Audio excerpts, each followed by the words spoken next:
This wasn't my ideal job, not by a long shot. But after what happened in Liverpool, anything that paid on time and didn't ask too many questions was a welcome change.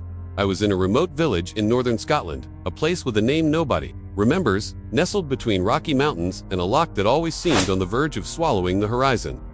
I was hired as a trail technician by an environmental NGO, one of those obscure organizations that live off donations and have objectives nobody can quite explain. My role was simple, on paper: inspect disused trails, remove old signage, and catalog the site's condition for potential future reopening. But the locals, the few who still lived, there always averted their gaze when I mentioned my work. And it wasn't out of contempt, it was something more. Fear, guilt, perhaps, or one of those ancient secrets no one dares to fully tell. It all started with the Raven's Path. I received the trail map and a checklist of tasks: remove 3 wooden signs rusting in the moss, photograph the most critical section, and record the local fauna. Normal. When I arrived at the entrance, I noticed the first sign was still firm, but covered in deep scratches, as if something with claws had tried to tear it from the tree. The wood was swollen with moisture, but it wasn't old, someone had recently restored it. This piqued my curiosity, as records marked that section as abandoned for over 40 years. I continued anyway. The first few meters were easy. The air was clean, the ground was dry, and a stone path seemed to have been recently laid. Strange. This completely contradicted the report, but as I entered the dense forest, the silence became suffocating.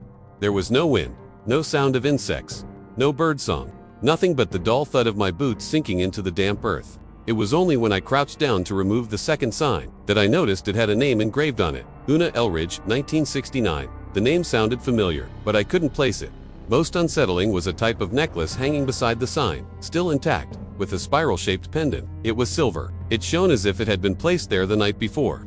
I did what I was supposed to: photographed, noted, and removed it. On the way back, I noticed something that shouldn't have been there. Footprints. They weren't mine. They were too small, like a barefoot child's. But the ground was dry, without mud, yet the footprints were deep, as if pressed with absurd force. I followed the marks out of curiosity, something I now cursed with every bone in my body, and they led me to an old stone shed covered in vines. I opened the door with effort. Inside, everything was dusty, except for a wooden chair in the center of the room. On it, a red folder. Inside, photos. About 20, all of children, all taken in the same setting, the forest I was exploring.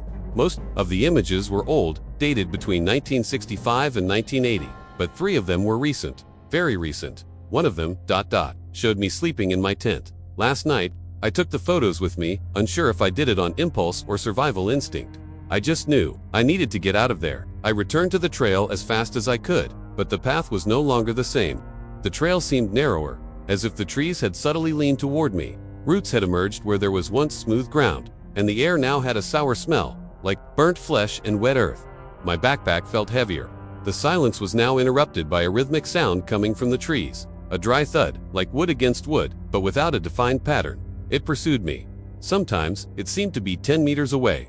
Other times, closer, but always just out of my peripheral vision. That's when I realized the photos had changed. Yes, I stopped, opened the folder again, and now a new image was there. Me, standing in the exact spot I was at that moment, with something approaching from behind me. A dark, blurred shape, human in proportion but taller, much taller. I turned and ran, tearing through the dense vegetation as if my life depended on it. In fact, I already knew it did. I fell twice. The second time left my knee torn and my pants bloody, but I didn't stop. The trail no longer made sense. I recognized landmarks, but in a jumbled order, trees repeated like copies of a photograph. Identical stones appeared at perfect intervals, as if I were walking in circles, even when I was going in a straight line.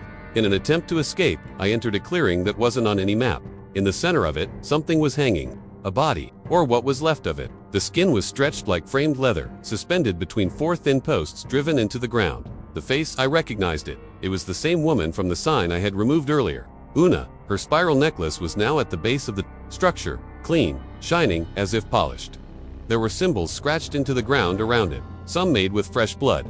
My throat closed. My mind imploded into a silence that seemed to crush me from within. When I tried to run again, I noticed another sign had been erected on a nearby tree. It had another name, K. Norin, 2024, the current year, my last name. No, it couldn't be. This was a threat. It was a warning. It was a sentence.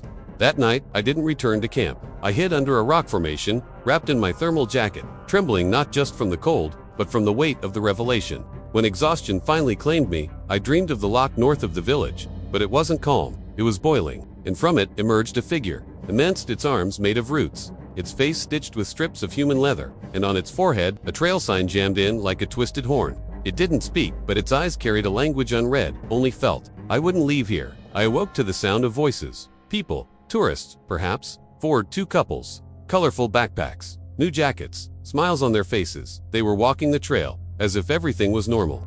I shouted, I waved. I tried my hardest to get their attention, but like thick glass between us, they didn't hear me, nor did they see me. They passed right by. One of them even took a selfie with the forest in the background.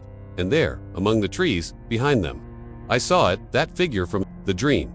Further away, but real. I felt there was no point in running anymore. I felt I was no longer part of the real world as before. My presence had been displaced, torn out and pasted back, but crooked, wrong. Still, I had to try something. I went back to the camp, or what was left of it. My tent was overturned, the tools rusted as if they'd been there for decades. And on the ground, a torn piece of paper with my ID badge stapled to it, written by hand in charcoal. Thank you for your contribution. Now listen, if you've made it this far in the video, you've already realized this isn't just a story. It's a warning. And yes, it might seem exaggerated, but more people need to hear this. So, subscribe to the channel. It's not just to help the content, it's because some things need to circulate. There are stories that cannot be forgotten. And comment below something different. If you had to name a cursed trail, what name would you give it? Choose a name, imagine the story. What if it already exists somewhere, waiting for someone to step on it? Because, if you think about it, every forest has a corner no one else goes to. And maybe, just maybe, there's a reason for that. It was after finding my own name carved into that tree that something inside me began to break. And not in a figurative way, it was as if my memory was unraveling, as if time itself was being chewed by the trees. I no longer knew how many days had passed. The sun didn't follow a pattern. Sometimes it rose and began to set just minutes later. Sometimes, it stayed fixed in the sky for hours, at the same cruel, overly golden angle, as if time were looping. I went back to Una's body clearing, but there was nothing there anymore. Not the posts, not the necklace, not the blood, just clean earth. And in the center, like a whispered imprint on the grass, there was another new sign. So new, the wood still exuded sap. It didn't bear a name. Just one word, thirst, that moved me in a way I can't explain. It was as if the forest was trying to tell me a story in parts, as if it was preparing the ground for something bigger. I kept walking. My body felt too light, as if my soul was beginning to detach from my flesh. The forest grew darker as I walked, even when daylight still shone above the trees, until I reached another section that also didn't exist on the map, an altar of stones, damp and covered with carved symbols. But that wasn't the worst. The worst was seeing that someone, a living person, now, there was tied to one of the stones, arms outstretched and mouth stitched with black thread. Still breathing, I ran to her, tried to untie her, but when I touched the rope, something hissed in my ear. It wasn't a human voice. It was a crack, like bones breaking, but spoken with intent. The sound froze me. A shiver ran through my body from the inside out.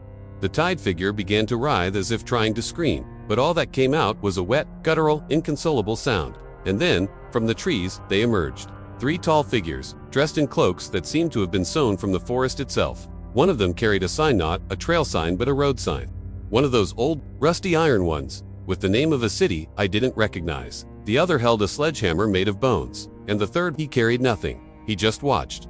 I couldn't move, not because I was tied, but because something was preventing it. An invisible weight, a force that held even thought captive. They approached the tied person and began to chant a horse song that made the ground vibrate. And then, without hesitation, they smashed her skull with the sledgehammer. Once, twice, 3 times. Blood spilled onto the stones, forming patterns that glowed like embers. Where the body should have fallen, nothing remained. Nothing at all. Only the necklace she wore, identical to Una's. Spiral. A new name appeared carved on the central stone. Even read 2023. They didn't look at me, but they knew I was there. One of them raised his face, and even from beneath the cloak, I felt his gaze pierce me. It was like being seen from the inside out, as if every sin of mine had been read like an open diary. After that, they simply retreated and disappeared among the trees, leaving no trace. I vomited, I cried, and I remained there for hours, staring at that inscription on the stone, as if it were a future sentence. The forest had rules. And it was clear, the names weren't just memories, they were contracts. From then on, everything became more distorted. Paths repeated themselves. Sounds came from underground. I started hearing my name whispered among the leaves. I saw more signs appearing in places I had already passed before, but with new names. Each sign had a date. Always recent, always someone, as if the forest was hungry and each name was an offering or a debt.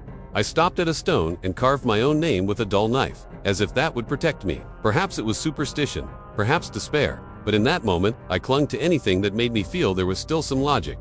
I returned to the lock, now covered by a pulsing gray mist. The water bubbled. The air was denser, as if oxygen had been replaced by an invisible liquid that drowned me with every breath. There, I saw another body, but this time, not human. It was a kind of totem, made of logs and traffic signs, shaped like a giant creature with multiple arms and mouths where there shouldn't be. It seemed to be sleeping or waiting. Something told me it was the one who decided. It was the forest, or what existed behind it. If you're still here, I need to know something.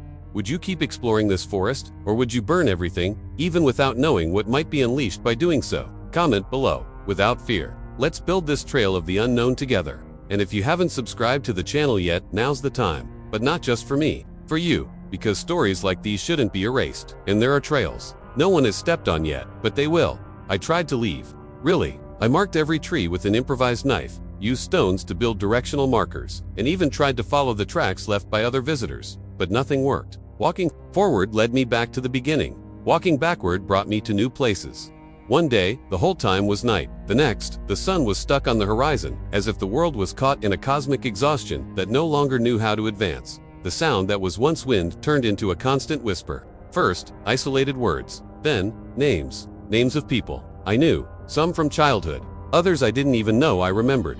Names I didn't even know I knew, until one name repeated, Cillian Burke. I froze. Cillian was my younger brother. He disappeared at the age of 8 during a school trip in the Italian Alps. They never even found his shoes. That night, I returned to the stone altar. It was different. The inscriptions were deeper. The stones, blacker, as if something inside them had burned and left a trace. In the center, a new figure stood. It was a boy, his face covered in dry earth, his eyes white. But I knew instantly, it was him, Cillian.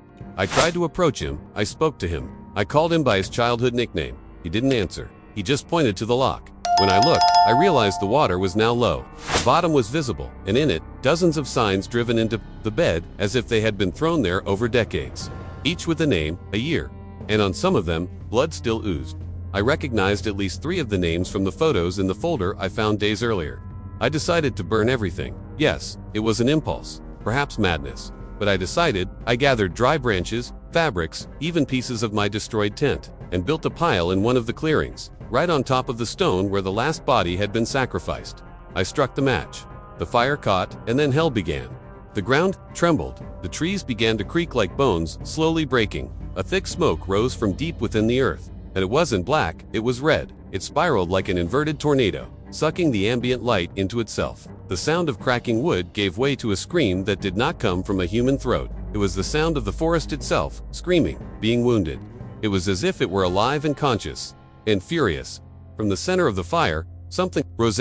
Signs, bodies, branches, signs, power cables, traffic signs, even iron greatsaw stitched into a bipedal form, clumsy but firm. It was about 3 meters tall. Its head was a fusion of signs with known and unknown names, as if all that disappeared had been imprinted there. And from its eyes, a greenish light flickered like phosphorus fire. It advanced, slowly, as if it didn't need to run, as if it already knew that time was on its side. Each step made the earth sink.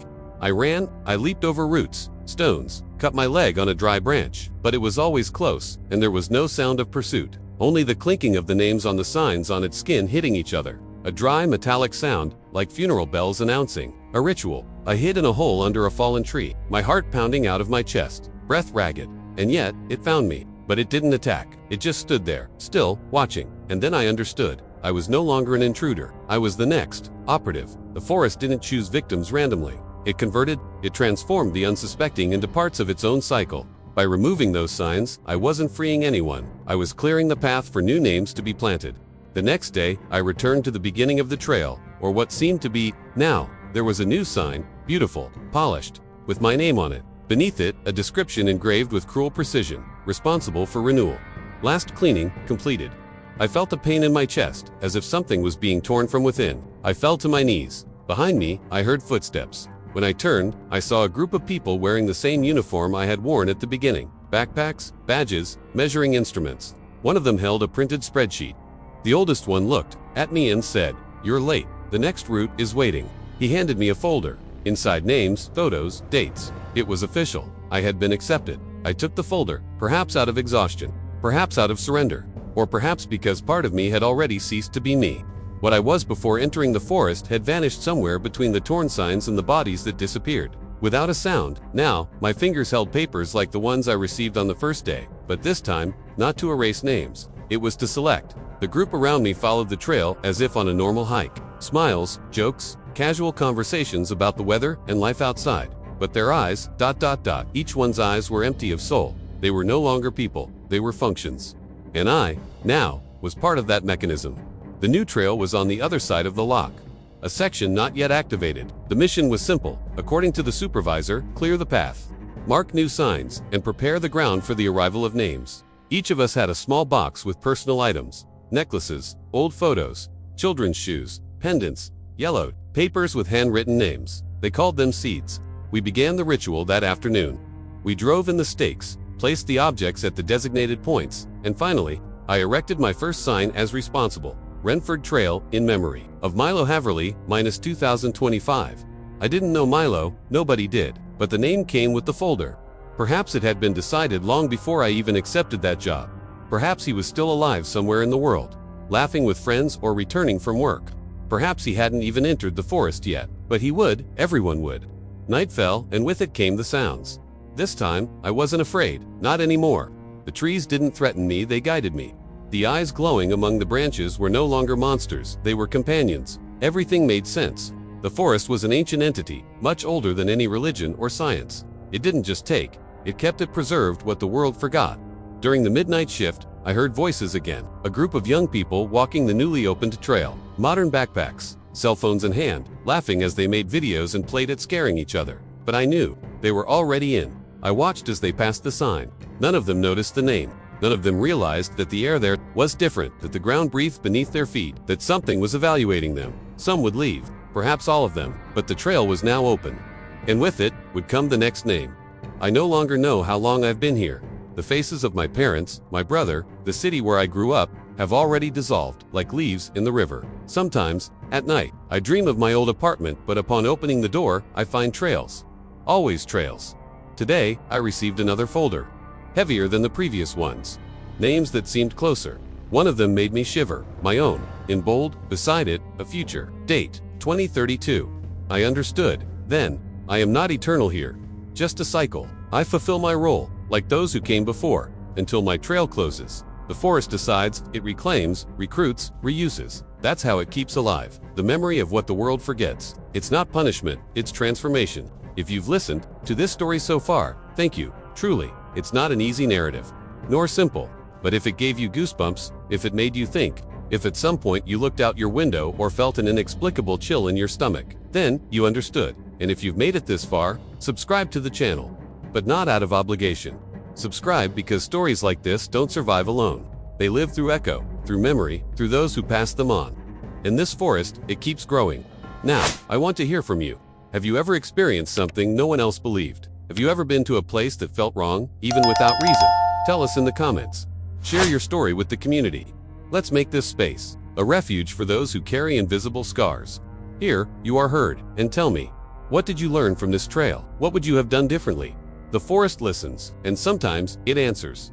Until the next report, and remember, not every trail leads somewhere. Some just wait for someone to decide to enter.